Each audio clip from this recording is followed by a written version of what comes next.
नमो अरहंताणम नमो अरहंताणम नमो अरहंताणम। बहुत बड़ा आश्चर्य है। हम ध्यान के द्वारा उस आश्चर्य को भी तोड़ना चाहते हैं, उस भ्रांति को भी तोड़ना चाहते हैं कि केवल शास्त्रों पर निर्भर न रहें, केवल तर्कों पर निर्भर न रहें, केवल मान्यताओं पर निर्भर न रहें, किंतु स्वयं खोजें। जब तक स्वयं नहीं खोजेंगे पता नहीं चलेगा, पता नहीं चलेगा। शास्त्र में लिखा कि आत्मा है, उसके लिए तो सच्चाई है कि जिसने लिखा उसने ध्यान का प्रयोग किया, अपने अंतश्चेतना को जगाया, साक्षात्कार किया और साक्षात्कार के बाद कहा कि आत्मा है। किंतु तुम और मैं तो नहीं जानते। जिसने लिखा उसके लिए तो सच्चाई है, किंतु पढ़ने वालों के लिए मात्र एक शब्द है, शब्द है। अब शब्द को पकड़ ले। ठीक है, बच्चा होता है, वह जल में चांद का प्रतिबिंब होता है तो चांद के प्रतिबिंब को भी पकड़ लेता है, पकड़ने का प्रयत्न करता है और मान लेता है कि यह चांद है। जो चांद का प्रतिबिंब दिखाई दे रहा है वह झूठा नहीं है, और इसलिए झूठा नहीं है कि जिसका प्रतिबिंब है उसका अस्तित्व मौजूद है, विद्यमान है, उसका अस्तित्व है चांद का वास्तव में, इसलिए प्रतिबिंब भी झूठा नहीं है बिल्कुल।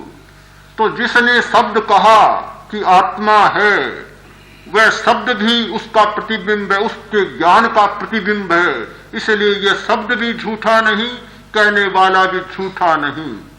किंतु जब तक हम अपने बचपन के कारण केवल उस प्रतिबिंब को पकड़ने का ही प्रयत्न करें और मूल चांद को देखने का प्रयत्न नहीं करें, तब तक वह मात्र हमारे लिए प्रतिबिंब होगा किंतु मूल नहीं होगा।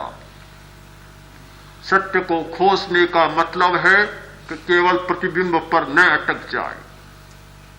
हो सकता है कि जिसने आकाश में चांद को न देखा हो, पहले प्रतिबिंब को देखकर भी मन में जिज्ञासा जाग जाए कि जिसका प्रतिबिंब है वह मूल क्या है। बहुत संभव है जिसने आत्मा को न जाना हो, शास्त्र में आत्मा के वर्णन को पढ़कर यह जिज्ञासा जाग उठे कि जिसका वर्णन किया गया वह मूल क्या है। तब तो मैं मानूंगा कि बचपन से हटकर, प्रतिबिंबों की दुनिया से हटकर और मूल बिंब को देखने की हमारी जिज्ञासा जागी। प्रतिबिंब को देखकर प्रतिबिंब में ही उलझ जाए, उसे ही मूल मानकर बैठ जाए और बिंब को देखने का प्रयत्न न करें तो सिवाय बचकानापन के और कुछ नहीं हो सकता। ध्यान हमारे इस बचकानापन को मिटाने का एकमात्र उपक्रम है, जिसके द्वारा हम प्रतिबिंबों की दुनिया से हटकर और बिंबों के जगत में जा सकते हैं, जिन बिंबों के प्रतिबिंब इस दुनिया में प्रतिबिंबित होते हैं।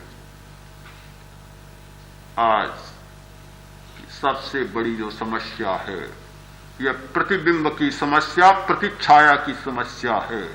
हम लोग क्या कर रहे हैं कि केवल छाया और प्रतिबिंबों के आधार पर अपने जीवन की यात्रा चला रहे हैं। मूल है बेचारा बैठा बैठा रो रहा है, बिंब बैठा बैठा रो रहा है, बिलख रहा है और प्रतिबिंब को सारा मूल्य दिया जा रहा है। एक छोटी सी कहानी, बहुत मार्मिक कहानी है।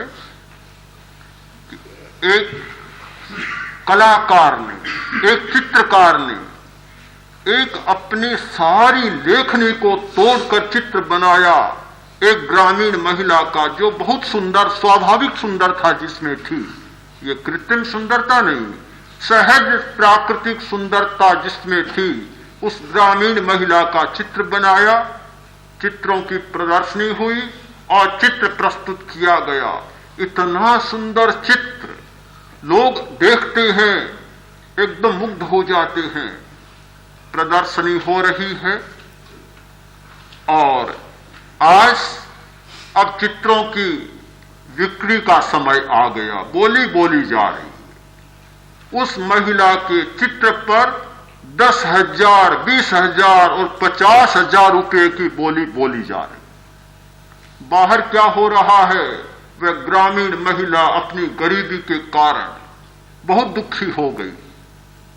शहर में आई नौकरी करने के लिए, नौकरी मिली वह भी छूट गई, वह भी उधर आ गई, बाहर बैठी है अपनी गरीबी के कारण, अपनी दरिद्रता से संतप्त होकर, और रो रही है, देख रही है, और भीतर पड़े अपने चित्र को देख रही है। चित्र के लिए 50,000 की बोली बोली जा रही है, और वह स्वयं महिला बाहर बैठी बैठी बिलख रही है, रो रही है।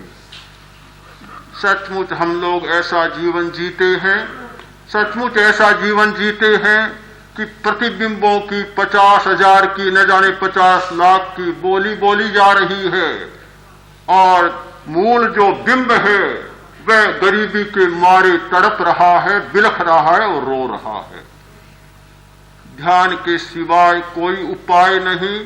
इन प्रतिबिंबों की प्रतिच्छाया की और इस दुनिया की छाया से हम हटकर और मूल तक पहुंच सके, जिसका चित्र है उसको मूल्य दे सके, और जिसका चित्र है उस चित्र का मूल्य कम कर सके।